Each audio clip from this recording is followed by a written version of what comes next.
అందరికీ నమస్కారం అండి. తెలతెలవారుతూ ఉంటే నిద్ర మేలుకున్న ప్రసూన ముఖం కడుక్కుని పక్షుల కలకూజితాలకు మైమరచి పెరట్లో అలానే నిలబడిపోయింది. మనస్సుకి హాయినిచ్చే సూర్యోదయాన్ని తిలకిస్తూ అలా కాసేపు తనని తాను మర్చిపోవటం అలవాటే ప్రసూనకు. ఊరికే అలా నిలుచుని ఏం చేస్తున్నావు అంటూ ఉండేది అమ్మ. పొద్దున్నే ఇలాంటి వాతావరణంలో ప్రశాంతంగా ప్రకృతిలో లీనమైపోవటం ఆరోగ్యానికి ఎంత మంచిదో నీకు తెలుసా? తన ప్రమేయం లేకుండానే ఎదురు ప్రశ్న వేసేవాడు నాన్న. అమ్మా నాన్నల ప్రేమామృతపు జల్లుల్లో ఎంత అపురూపంగా పెరిగింది తను. ఆ రోజులే వేరు. తల్లిదండ్రులు తలపుల్లో మెదిలేసరికి కళ్లల్లో నీళ్లు తిరిగాయి ప్రసూనకి. తను ఎంతో సుఖపడుతుందని తనని ఈ ఇంటి కోడలిగా చేశారు. వాళ్ల అంచనా పూర్తిగా తారుమారు కాకపోయినా భర్త ప్రవర్తన తనను కష్టపెడుతూనే ఉంది. మీ అమ్మాయికి ఏ లోటు రానివ్వను, పువ్వుల్లో పెట్టి చూసుకోను అంటూ అల్లుడిగా ఆ రోజు అమ్మా నాన్నల్ని మురిపించాడు. ఏమో బాబు, అంతా నీ మంచితనం మీదే ఆధారపడుంది. నిజానికి నీ స్థాయికి తగిన రీతిలో కట్న కానుకలు ఇవ్వలేకపోయాం అని అమ్మ అంటే ఒక్కసారిగా అయితే సమకూర్చలేకపోయాను. కాని మీ ముద్దు ముచ్చట్లు తీర్చకుండా ఉంటామా అంటున్న నాన్నగారి కంఠంలో రవ్వంత ఆవేదన చోటు చేసుకుంది. మీరింతగా చెప్పాలా? నేనేమడిగానని? ఇప్పటికీ ఈ పుత్తడి బొమ్మతో సరిపెట్టుకుంటాలేండి. తనని కొంటెగా చూస్తూ అమ్మా నాన్నల మనసులు తేలికపరిచాడు. ఆ క్షణం తను మురిసిపోయింది. 6 నెలలు శ్రీవారితో ఆనంద లోకాల్లో తేలిపోయింది. ఆ రోజు తను తొందరగా పని తెమిల్చేసుకుని హాట్ ప్యాక్లో టిఫిన్, ఫ్లాస్క్లో కాఫీ రెడీ చేసి అతనికి ఇష్టమైన నేరేడు పండు రంగు చీర కట్టుకుని విరజాజులు మాల అల్లుకుంటూ ఎదురు చూస్తోంది. వచ్చారంటే ఒక్క క్షణం నిలువని. ఈ రోజు సినిమా ప్రోగ్రాం వేశారు కూడా. తన ఆలస్యం ఏమాత్రం ఉన్నా హడావిడి పెట్టేస్తారు. మనస్సుకి గిలిగింతలు పెట్టే చిలిపితనం శ్రీవారిది. తనలోని ప్రణయ భావాల్లానే పరిమళిస్తున్నాయి విరజాజులు. ప్రసూన, ఏమిటా పరధ్యానం? ఇంట్లో దొంగలు పడ్డా ఇంతే అన్నమాట. భర్త మాటకు ఉలిక్కిపడింది. నేనిక్కడే కూర్చున్నాగా. అయినా మనసు దోచుకున్న దొంగ తప్ప ఈ ఇంట్లో ఎవరూ చొరబడరు శ్రీవారు. ఈ తీపి కబుర్లకే ఎన్నైనా చెప్పొచ్చు. నిజమే, నువ్వన్నట్లు దొంగలెత్తుకెళ్లటానికి మనింట్లో ఏమున్నాయిలే.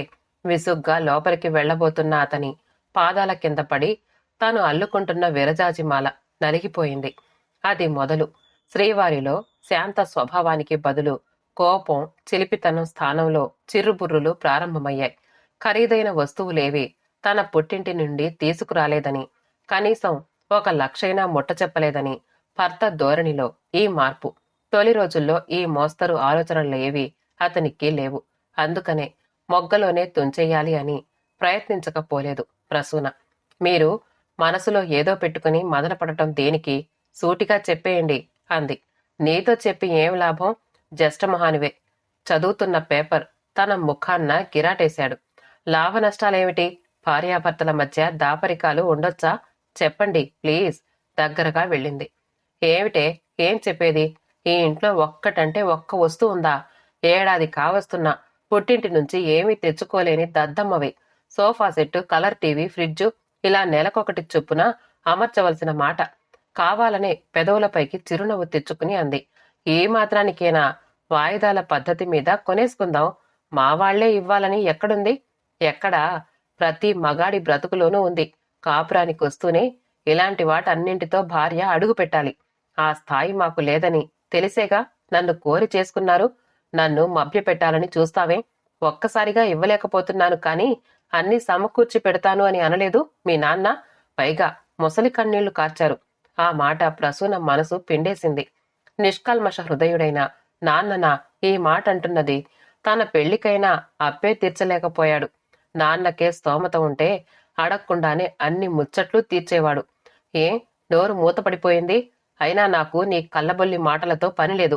1,00,000 పడేయమను, మనకు కావలసినవన్నీ కొనుక్కుందాం. మీ నాన్నకి దయ కలిగినప్పుడు ఏదో కటాక్షిస్తాడని ఆశపడుతూ కూర్చోలేను. మీరు చెప్పేది మరీ బాగుంది. మనకు కావలసిన వస్తువులు మనం అమర్చుకోవాలి. మన కాళ్ల మీద మనం నిలబడి ఇంటిని చక్కదిద్దుకున్నప్పుడు కలిగే తృప్తి కట్న కానుకల రూపంలో రాబట్టడంలో ఉంటుందా? 4 రోజులుగా అయితే నరకాన్నే చూపిస్తున్నాడు. మొండిఘటానివి. ఎంత చెప్పినా చెవికెక్కదు. ఇంక నీతో లాభం లేదు. నువ్వు నాతో కళకళ్లాడుతూ కాపురం చెయ్యాలి అనుకుంటే ముందు మనిల్లు కణకళ్లాడాలి. ఉన్నపాటున ఉత్తరం రాసి పడే. వెంటనే మీ నాన్న లక్షణంగా లక్షా పట్టుకుని ప్రత్యక్షమవ్వకపోడు. కూతురి సుఖం కోసం అప్పో సొప్పో చెయ్యడు. నువ్వు కావాలనే ఊరుకుంటున్నావు అంటూ తన పైకి ఓ కవర్ విసిరాడు. తొలి 3 రాత్రులు ఎంత కమ్మని అనుభూతులు గుండెలో నింపాయో గుర్తుకి రావటం లేదు కాని ఈ 3 రాత్రులు తన పాలిటి కాళరాత్రుల్లా గడిచాయి. డబ్బు పిశాచం ఈ మహానుభావుణ్ణి ఎంతగా పట్టుకుంది. ఆలు మగల అనుబంధం దీనితోనే ముడిపడి ఉందా? అబ్బాయి అయినా అమ్మాయి అయినా తల్లిదండ్రులు ఒకేలా కని పెంచుతారు. ఎంతో వ్యయ ప్రయాసలకు ఓర్చి విద్యా బుద్ధులు చెప్పిస్తారు. అలాంటప్పుడు ఆడపిల్ల నుంచి వరకట్నం ఆశించడం అమానుషం కాదా? ఆలోచిస్తూనే వంటింట్లోకి నడిచింది. కాఫీ కలుపుతూ ఉంటే చెంప చెళ్ళు మనిపించాడు ప్రవీణ్. వీడేం చేయగలడు అనుకుంటున్నావా? కవర్ అలా టేబుల్ పైనే ఉంచావు. బట్టలు సర్దుకో. మీ ఊరికి బస్సెంకిచ్చేస్తాను. అన్ని సామాన్లతోనే నువ్వు అడుగు పెట్టేది. భర్త ధోరణి మార్చాలని కాని అతనికి నచ్చజెప్పాలని కాని ప్రయత్నించలేదు. గత 3 రాత్రులు ఘోరమైన మాటలు అంటూ ఉంటే భరించింది. చేయివాటు తనని అన్నీ అనుభవించింది. తాళి కట్టిన భర్త కదూ. అతని చేతిలో తను మరబొమ్మ. అతను చెప్పినట్లు చెయ్యవలసిందే. మనసును చంపేసుకుని మరమనిషిగా మారుతూ సర్లేండి ముందు కాఫీ తాగండి గ్లాసు చేతికిచ్చింది. అన్నట్టు నేను తొందరగా ఆఫీస్కి వెళ్ళాలి. నా కోసం వంట చేసి తగలేయకు. నేను మధ్యాహ్నం వచ్చేస్తాను. 4 గంటల బస్సుకి నువ్వు మీ ఊరు వెళుతున్నావు. వచ్చేసరికి రెడీగా ఉండకపోయావో కళ్ళెర్ర చేశాడు. పదే పదే చెప్పనక్కర్లేదు. మగమహారాజులు కదూ. మీరేం చేసినా వెరీ గుడ్. ఇప్పటికీ అర్థమైందన్నమాట. వెళ్ళొస్తాను. వెళుతున్న భర్తను అలానే చూస్తూ చిత్తరువులా ఉండిపోయింది. ఇప్పటికీ దారికొచ్చింది. తన పంతమే తనది అన్నట్లు ఎంత మొరాయించింది. ఏదో ప్రేమ ప్రణయం అంటూ తను ఇన్నాళ్లు ఇవేవి పట్టించుకోలేదు. తోటి వాళ్లంతా అల్లుళ్ళుగా ఎంత దర్జా దర్పం ప్రదర్శిస్తున్నారు. ఇంకా తను అలానే ఉండొచ్చు. హుషారైన ఊహలతో ఆఫీస్కి చేరుకున్నాడు. ప్రవీణ్ని చూస్తూనే సహోద్యోగులు కొంతమంది చుట్టముట్టి ఇవాళ మన ప్రసాద్ బ్రహ్మాండమైన పార్టీ ఇస్తున్నాడోయ్. మనం క్యాంటీన్ మొహం చూడకుండానే ఇటు నుంచిటు అంటూ హడావిడి చేశారు. ప్రసాద్ ఘన విజయం సాధించినట్లు అందరి వైపు గర్వంగా చూస్తున్నాడు. అంత గొప్ప పార్టీ ఇవ్వడానికి కారణం ఏమిటో అనుకోలేదు ప్రవీణ్. పెళ్ళయి ఓ వర్ష ప్రణాళిక దాటిన వాళ్లంతా అల్లుళ్లుగా తమ ఘనత నిలబెట్టుకున్నప్పుడల్లా తమ తోటి వారిని ఉడికించాలని ఇలాంటి విందులు చేయటం పరిపాటే. నిజానికి ప్రవీణ్ మనస్సు మీద ఈ ప్రభావం పడే అతని సంసార జీవనంలో ఈ మార్పు. మన ప్రసాద్ కూడా పార్టీ ఇచ్చేస్తున్నాడు అంటే ఇక మిగిలింది అంటున్న ప్రశాంత్ మాట పూర్తి కాకుండానే వాడు ఓ ప్రేమమూర్తి. ఇల్లాలి మీద ఈగ వాలనిస్తాడా? ఆ సంగతి మనకెందుకు గాని ముక్కు మూసుకు కూర్చున్న ప్రసాద్ మాత్రం మనతో కలిసిపోయాడు అన్నాడు ప్రదీప్. మీరంతా అలా అంటూ ఉండండి. నేనైతే మీ అందరినీ తలదన్నినంత ఘనుడైపోయి మంచినీళ్లతో సహా మామగారింటి నుంచే రప్పించి ఓ బ్రహ్మాండమైన పార్టీతో నా తడాకా చూపిస్తా. ప్రసూన లొంగి రావటంతో ధీమాగా మాటిచ్చేశాడు. కాకపోతే వాళ్ళందరూ తనని చేతకానివాడుగా అంచనా వేస్తున్నారు. తనకేం మగతనం లేదా? సూట్ కేసుతో సహా పీతి గుమ్మంలో నిలబడింది. బస్సెక్కటానికి మీ సాయం ఎందుకు? వెళ్ళగలను, వెళ్తున్నాను. తనని చూస్తూనే రోడ్డెక్కేసింది. మరీ అలా వద్దులే. అనుకున్న టైంకి రాలేకపోయాను. బాగా చీకటి పడిందిగా, రేపు దిగబెడతాను. ప్రసూన భర్తతో పాటు లోనికొచ్చి కాఫీతో పాటు ఒక కవర్ కూడా అందించింది. ఉత్తరంలోని సారాంశం అతని మనసులో వెన్నెల వానలు కురిపించింది. తన ప్రాణానికి ప్రాణమైన అక్క, తన పాలిటి దేవతామూర్తి అయిన అక్క ఇన్నేళ్లుగా ఈ తరుణం కోసం ఎంత తప్పించిందని, ఈ వెలితి తన బ్రతుకంతా మిగిలిపోతుందని ఎంత బాధపడింది. ఎన్నో నోములు నోచింది. ఎన్నెన్ని దేవుళ్లకు మొక్కుకుంది. అన్నీ ఒక్కసారిగా ఫలించి దాని ఒడి నిండబోతోంది. పండంటి బిడ్డనెత్తుకుని అక్క తన కళ్ల ముందు నిలిచిన అనుభూతి. ఆ అనుభూతి ప్రవీణ్ణి ఒక్కసారిగా అతని పసితనంలోకి లాక్కెళ్లిపోయింది. తల్లి పొత్తిళ్ల స్పర్శ పొందేలోగానే తనని ప్రపంచంలో పడేసి మరో లోకాలకి వెళ్లిపోతే 10 ఏళ్లు నిండని లేత ప్రాయంలోనే ప్రభావతి అందరినీ ఆశ్చర్యపరుస్తూ తనకి తల్లిలాలన అందించింది. అక్క ఒడిలోనే కళ్ళు తెరిచాడు. ఆ చేతి గోరుముద్దలే తిన్నాడు. ఆ బంగారు చేయి పట్టుకునే తప్పటడుగులు వేశాడు. బళ్ళోకి బ్రతుకులోకి పరుగులు తీశాడు. ఎవరికైనా అక్క అంటే అక్క, కాని తనకి అక్క అంటే అమ్మ, తొలి గురువు, సర్వస్వం. బొమ్మలతో ఆడుకోవలసిన వయస్సులోనే పెద్ద ఆరిందల తమ్ముణ్ణి ఎంత ప్రేమగా పెంచుతున్నావే. నువ్వే గనక అత్తవారింటికి వెళ్ళి నీ కడుపున ఓ నలుసు పుడితే యశోదమ్మవో కౌశల్యవో అయిపోతావు. నీ పిల్లలు ఎంత అదృష్టవంతులో. బంధువులంతా అక్కతో పరిహాసాలాడేవారు. వాళ్ల పరిహాసాలకు పరవశించిన అక్క పెళ్ళై 4 ఏళ్లు గడిచేసరికి తనకు మాతృత్వం సిద్ధించలేదే అని మదన పడటం మొదలుపెట్టింది. బావ పెద్దగా పట్టించుకోకపోయినా అక్క ఆంతర్యం తెలిసిన తను ఆవేదన పడసాగాడు. మరో 4 ఏళ్లు గడిచేసరికి అత్తవారు చుట్టుపక్కల వాళ్ళు గొడ్రాలివి, ఆకాశ పంట పుణ్యాత్ములకే దక్కుతుంది. నిన్ను కోడల్ని చేసుకుని నీ పాప ఫలితం మేము అనుభవిస్తున్నాం అంటూ ఉంటే పుండు మీద కారం జల్లినట్టయింది అక్క పరిస్థితి. బావని ఒప్పించి వైద్య పరీక్షలన్నీ చేయించాడు తను. బావ వైపు బంధువులంతా తనని మూర్ఖుడి కింద జమ కట్టినా బాధపడలేదు. కాని అదృష్టం కలిసొస్తేనే తప్ప ప్రభావతి కడుపు పండడం సాధ్యం కాదని డాక్టర్లు సారీ చెప్పేస్తే మాత్రం ప్రవీణ్ మనసుని దుఃఖం పెనుమబ్బులా ఆవరించింది. విధి తమను వెక్కిరించిందా, నమ్ముకున్న దైవం మోసగించిందా? కలవరపడేవాడు. అక్కని ఓదార్చవలసింది పోయి తనే దిగులు పడిపోయేవాడు. తన జీవితం సజావుగా సాగిపోతున్న అక్కయ్య తలపుల్లో మెదిలేసరికి మనస్సు శూన్యమైపోతుంది. నిజానికి తనకి ఈ ప్రపంచంలో అక్క కన్నా ఎక్కువ ఎవ్వరూ లేరు అనే భావనతో అతని హృదయం ఎప్పుడూ నిండి ఉంటుంది. తనని ఎంత ప్రేమగా మురిపెంగా సాకి తల్లిని మరిపించిన అక్క తల్లి అవ్వలేకపోవటం తన బ్రతుకులో అన్నిటికన్నా గొప్ప దురదృష్టం అనుకునేవాడు. అందుకనే ఈ లేఖ ప్రవీణ్ణి ఉక్కిరిబిక్కిరి చేస్తోంది. భార్యను కేక పెట్టాడు. ప్రసూన, ఈ ఉత్తరం నువ్వు చదివినట్టు లేదు. ఎప్పుడూ మీ ఉత్తరాలు చింపి చదివే అలవాటు లేదుగా. భర్త ముఖంలోకి చూసింది. అవునులే, కాని దీన్ని అక్క రాసింది. ఇందులో అమృత వాక్యాలు ఉన్నాయి. అదే మా అక్క విశేషం రాసింది ప్రసూ అంటున్న భర్త ముఖంలో 1000 వెలుగుల వెల్లువ. నాకు చెప్పలేనంత ఆనందంగా ఉందండి. వదిన ఈ శుభతరుణం కోసం ఎంత ఎదురు చూసిందో. సరే ప్రసూన, ఇంకా అక్క బాధ్యతంతా మనం చూసుకోవాలి. ఈ సమయంలో ఎంతో సుఖపెట్టాలి. మనస్సుకి ఎంత ఆహ్లాదం కలిగించాలని ఎలా అయినా బావని ఒప్పించి అక్కని కొన్నాళ్లు మనింటికి తీసుకొస్తాను. తప్పకుండా. వదిన కాలు కింద పెట్టకుండా చూసే పూచి నాది. మమతల మూర్తి అయిన వదినకి సపర్యలు చేయడంలో నాకు ఎంతో తృప్తుంది. కళ్లల్లో పెట్టి చూసుకుంటాను. కొంతకాలం ఏమిటి, ప్రసవం అయ్యే వరకు ప్రాణప్రదంగా పగలు రాత్రి వదిన్ని అంటిపెట్టుకునే ఉంటాను. ముందు ఈ శుభ సమయంలో మీ నోరు తీపి చేస్తాను. వంటింట్లోకి వెళ్లిపోతున్న అర్ధాంగి చేయి పట్టి ఆపాడు. తీపి కబుర్లు మొదలు పెట్టావా? లేదు శ్రీవారు. మీ మనస్సు నాకు తెలియనిదా? దానికి 2 అరలు. నా కర్తవ్యం విస్మరిస్తానని భయపడకండి.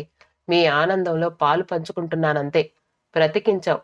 కపట సేవలతో కళ్ళబొల్లి కబుర్లతో తప్పించుకుంటావేమో అనుకున్నాలే. అక్క వచ్చేసరికి మన ఇల్లు అన్ని సౌకర్యాలతో ఉండాలి. దేనికి తను వెతుకులాడకూడదు. బావ ఎంత సుఖపెడుతున్నాడో, ఇంట్లో ఎన్ని అమర్చి పెట్టాడో మనం అలానే చూడాలి. నువ్వు మరింత తొందరగా నీ పని పూర్తి చేయవలసి ఉంటుంది.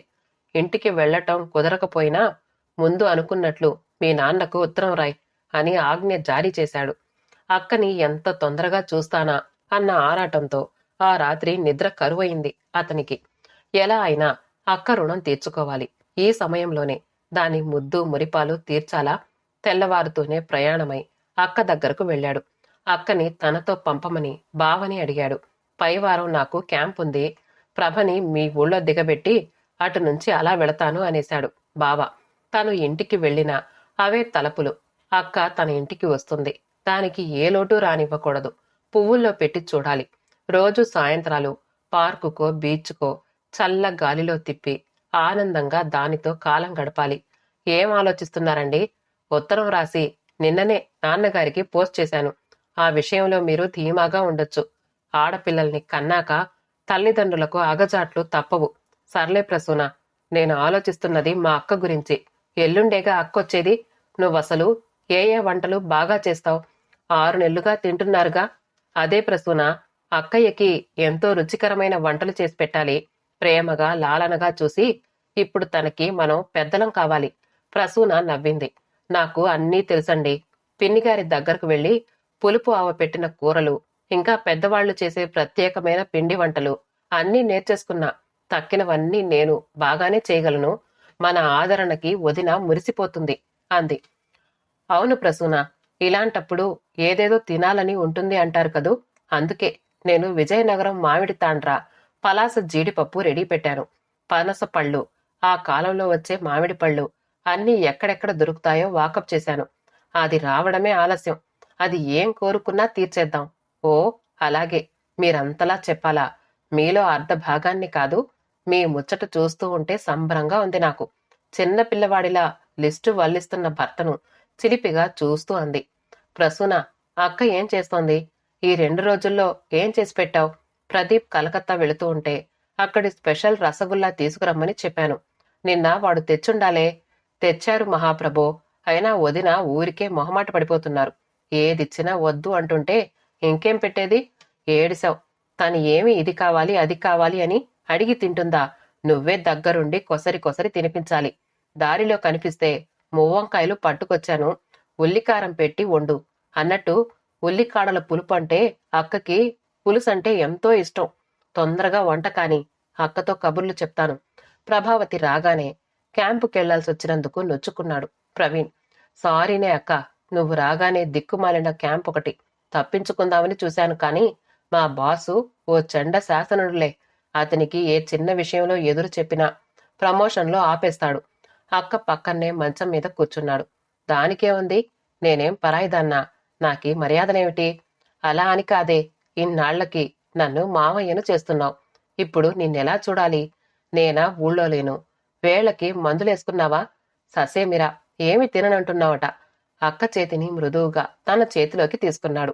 అవున్రా, అన్నీ నా ముందు పెట్టి తిని తీరాలని పట్టుబడితే ఎలా మరి? ఏంటోనే, తాజా కూరలు, 4 రకాల పళ్ళు తీసుకొద్దామంటే ఫ్రిడ్జా? నీకు కాస్త ఎంటర్టైన్మెంటు ఈ బోడి రికార్డర్ తప్ప టీవీనా? సంసారం చేస్తున్నా నాదో సన్యాసిగాడి కొంప. నీ మరదలు మా ఇంటిని ఓ ముష్టి కొంపలా ఉంచింది. చూస్తున్నావుగా. బోర్నవిటా కప్పులతో వచ్చిన ప్రసూన గతుక్కుమంది. టేబుల్ పైన పెట్టేసి గిర్రున వంటింట్లోకి వెళ్ళిపోయింది. ఆ కళ్లల్లో గిర్రున నీళ్లు తిరగటం గమనించింది ప్రభావతి. ఏమిట్రా అలా మాట్లాడతావు? తధాస్తు దేవతలుంటారు. అప్రాచ్యపు మాటలు నోటి వెంట వస్తే తధాస్తు అనేయగలరు. జాగ్రత్త. నువ్వు మనసులో ఏవో పెట్టుకున్నావు. అదేం కాదే, నీ మరదలు దరిద్రాన్ని వెంటేసుకొచ్చింది. మరేం చేయమంటావు? అమ్ముని మనసు పూర్తిగా అవగతమైపోయింది. ఎంతో శుతిమెత్తని స్వభావమని, ఎవరిని రవ్వంతైనా నొప్పించడని ఇన్నాళ్లు అనుకుంది. మరదలు చెప్పినా నమ్మసఖ్యం కాలేదు. ఇలాంటి పురుష పుంగవుల్లో వీడూ ఒకడా? తన పెంపకంలోనే ఈ లోపం ఉందా? నిట్టూర్చింది. పెడబుద్ధులున్న ఏ 10 మందినో చూసి వీడు ఇలా తయారయ్యాడు. వీడిలో మరుగున పడిపోయిన అసలు మనిషిని మేల్కొలపాలి. ప్రభావతి ఊహా పథంలో తటిల్లత తళుక్కుమంది. అదునెరిగి జల్లిన విత్తులు మంచి పంటనిస్తాయి. సకాలంలో హృదయంలో నాటిన మానవత్వపు మొలకలు అంతే. ఏం ఆలోచిస్తున్నావే? మా గొడవలు ఎప్పుడూ ఉండేవే. పక్కన పెట్టు. ఇప్పటికే నేననుకున్నట్టు నీతో గడపలేకపోతున్నాను. ఈ చల్లని సాయం వేళ అలా తిరిగొద్దాం.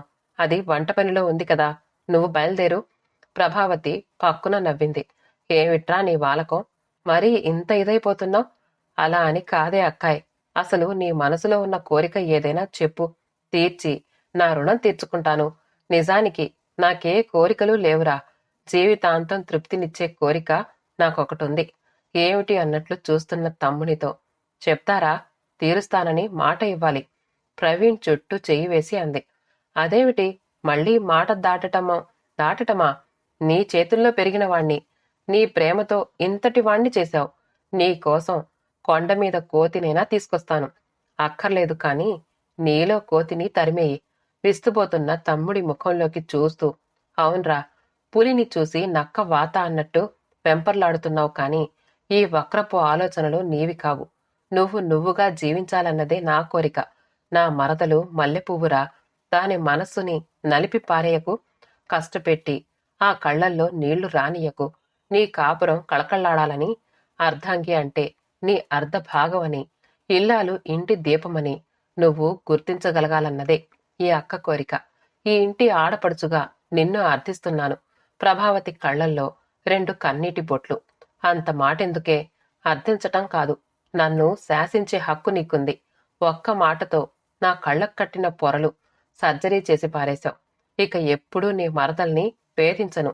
నువ్వు కోరుకున్నట్టే మా కాపురం సాగిపోతుంది అంటున్న తమ్ముని మాటల్లో నిజాయితీకి తృప్తిగా ఊపిరి పీల్చుకుంది ప్రభావతి. కథ సమాప్తమండి. కథ నచ్చితే లైక్ చేయండి, షేర్ చేయండి, కామెంట్ చేయండి. మా ఛానల్ని సబ్స్క్రైబ్ చేసుకోండి. ఆల్ అనే బెల్ బటన్ని నొక్కండి. మళ్ళీ కలుద్దాం ఇంకో మంచి కథతో.